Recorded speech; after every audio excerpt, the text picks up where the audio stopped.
গরমে জীবন যখন অতৃষ্ট, ঠিক তখনই নেমে এলো বাইরে প্রচন্ড বৃষ্টি। বাহিরে বৃষ্টি আর প্লেটে যদি থাকে গরম খিচুড়ি, তাহলে আর কি লাগে। তাই চলে আসলাম খিচুড়ি রান্না করতে। এখানে দেখতেই পাচ্ছেন খিচুড়ি রান্না করার জন্য বাজার করে নিয়ে আসছে বের হচ্ছে। এখানে সবকিছু কাটাকাটি করছিল খিচুড়ি রান্না করার জন্য। আর এখানে হচ্ছে খিচুড়ি রান্না করা হচ্ছিল, গরুর মাংস দিচ্ছিল তো মশলা কষানোর পরে। আর আপনাদের কার কার বৃষ্টির মধ্যে খিচুড়ি খেতে পছন্দ, অবশ্যই কমেন্ট করে জানাবেন। বৃষ্টি দেখলেই তো প্রথমে যে কথাটা মনে পড়ে সেটা হচ্ছে খিচুড়ি। তারপরে এখানে মাংসগুলো কষিয়ে সে সবজিগুলো দিয়ে দিয়েছে। তারপরে এখানে চালও দিয়ে দিল।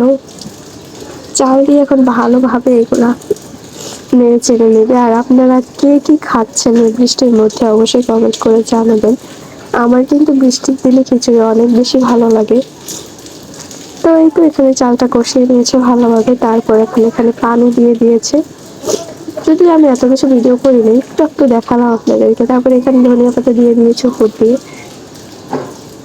এখন নেড়ে চেড়ে হয়ে যাবে আমাদের বৃষ্টির দিনে মজাদার গরম গরম খিচুড়ি।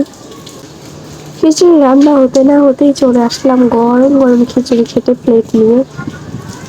আপনারা কে কি খাচ্ছেন এই বৃষ্টির দিনে, অবশ্যই কমেন্ট করে জানাবেন। আর কার কার এরকম বৃষ্টির দিনে খিচুড়ি পছন্দ, অবশ্যই কমেন্ট করে জানাবেন। এটাই ছিল আজকের ভিডিও। আল্লাহ হাফেজ।